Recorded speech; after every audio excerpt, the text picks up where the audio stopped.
Hello, welcome to my second With the Rodent article readout feature thing, whatever you want to call it. Yeah, last week I explained to you that I used to write for, in fact I still do write for an online magazine called With the Rodent. This started about 10 years ago, and basically it gave people an opportunity to write their own articles, all based on sort of early memories, etc. And I was one of the contributors. The actual magazine itself ran for about 3-4 years, and it's certainly worth checking out. I think that, well, I know for a fact that the articles are still online if you just Google it. So it's www.wayoftherodent.com, and you'll find them there.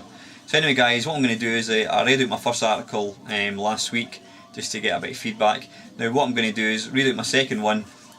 Please, if you enjoy it, please tell me so, because it's very difficult to kind of gauge if something's going down well. You know, so if anybody enjoys it, please let me know. If you think it's a lot of crap, I won't be offended, honest. Tell me and I'll stop doing them, because I said I don't see a lot of point in wasting time putting these things together if nobody's actually enjoying them. I just think this would be something that, you know, for people of a certain age might find quite interesting and probably quite relevant. So again, apologies for not looking at the screen when I'm reading, because I'm reading it from my iPad. So anyway, let's get going. Lager and Potions by Mamemeister. The weekends, if we were rich, were always centred around a Saturday night in Edinburgh. Long Ian Botham haircuts, Terry of Brookside moustaches and Don Johnson jackets to die for. Anyone under 30, check out Vice City and you'll get the picture. We would head to Lothian Road in Edinburgh, pretty much lined with pubs and clubs. Pushing our way to the bar, we'd stand drinking our lager, with the sound of cutting crews dying in your arms surrounding us as we drunkenly eyed up the local talent.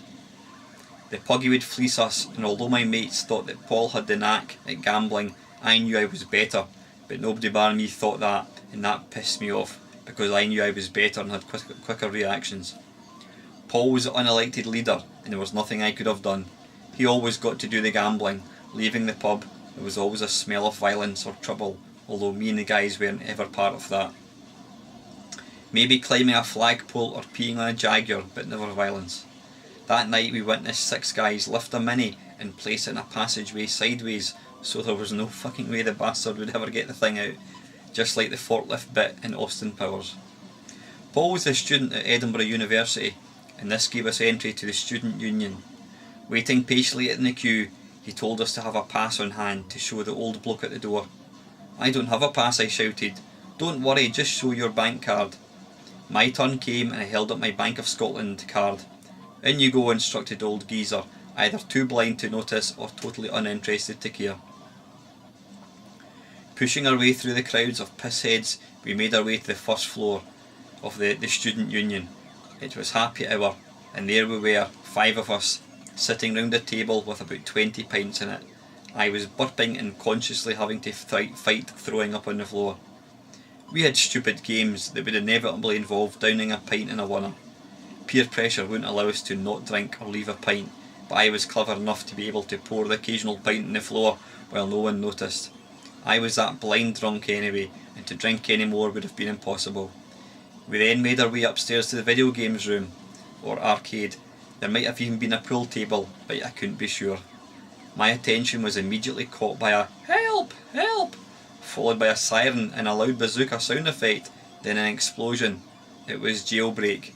My drunkenness seemed to amplify the noise above all the rabble. The garish bright rainbow hues of the screen were like Picasso's sick.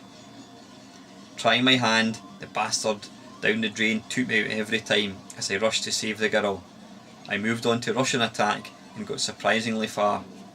I liked it. It was very similar to Greenberry in my Commodore 64, so I was quite at home. That too was coloured in by a kindergarten infant with little more than 6 crayons. I blamed the alcohol, but 16 years on, Mame has shown me that that was how these games were intended. Paul called me across. He told us that this game was awesome. There's magic and potions and food, and 4 could play at once. Do do do do do do do do do do do do do do do do do. Here it was, Gauntlet. This game fucking rocked. The graphics were so dark and moody, and the sound just blew me away. Elf needs food badly. I've never seen such bravery. Valkyrie is about to die. I probably didn't do too great, but having seen this game in action was enough. I then had one of those moments where you just wished you had millions and you could buy one of these and take it home. Getting home being Paul's one-bedroom flat in the Meadows, which he shared with fellow students in Edinburgh, a very wealthy area which is popular with students as greedy cunt landlords rent out single rooms at £500 a month. I can still recall walking past the canal and thinking about jumping in, but that little bit of the brain, regardless of how pissed you are, is able to function and override the stupid thoughts with common sense. Bed was a floor and a student cover, i.e. smelly and very, very thin, which does nothing other than merely cover you. The hard floor compounded with that spinning shit, every time I closed my eyes, made sleep more impossible. The Sandman did do his job for a bit, but was hindered when the overriding desire to throw up kicked in. Crouched on a floor, in winter in a student flat, with a pounding head, spinning brain, my head locked in a toilet pan was not pleasant. I was soon reintroduced to the pasta I had eaten earlier, as well as lunch, breakfast and someone else's carrots. I was somehow able to crawl back through to my bed and got back to sleep. Next morning we submerged and made our way to Greasy Cafe for a fry-up. I took the milk option. This was the one and only time I saw pole position too. The movement, however, did nothing for my fragile state. On the bus home, we sat at the back. My stomach was practising for the circus, taking in backflips, somersaults and fucking twirls. Jesus, I thought. Picking up an empty bag I saw on the floor, I proceeded to be sick into the reluctant bag. Tying a knot in the end, I placed it under a seat in front. Suddenly I was feeling heaps better. If you were the driver who had to pick up said bag, I apologise now. It was surely better than giving you a bus and 20 angry passengers covered in sick to worry about. 16 years on, when I hear the booming effects from Jailbreak, this night comes spinning back along with the god-awful memories of the hangover and drunken debauchery. It's weird, but I feel that the sound effects take me back way more than the visuals.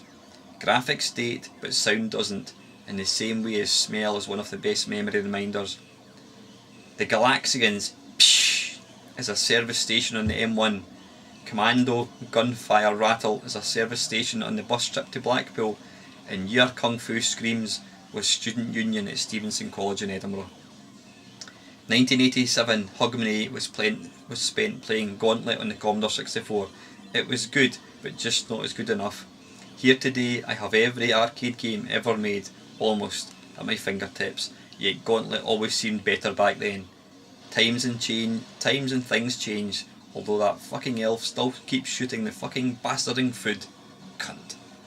Anyway guys, that's it. Let me have your feedback. Thanks for watching.